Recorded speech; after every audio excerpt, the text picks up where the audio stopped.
Алтынчы бөлім. Мен күн астынан дағы бір жамандықты көрдім. Бұл нәрсе адамдар арасында көп кездешет. Құдай адамға байлықты да, мал мүлікті да, атақ даңқты да берет. Анын жаны эч нәрседен кем емес. Анын каалаганынын баары бар. Бирок Құдай ага аларды пайдаланууга жол бербейт. Аларды башка киши пайдаланат. Бул курулай убаракерчилик жана оор дарт.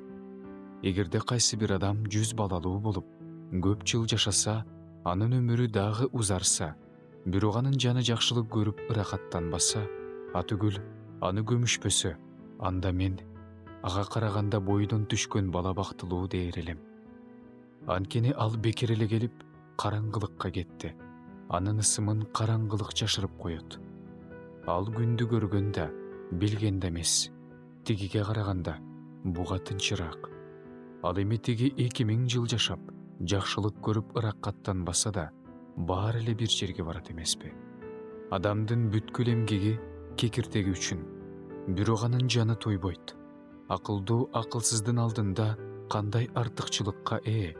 Адамдар менен мамилелешкенди билген жардынын кандай артыкчылыгы бар?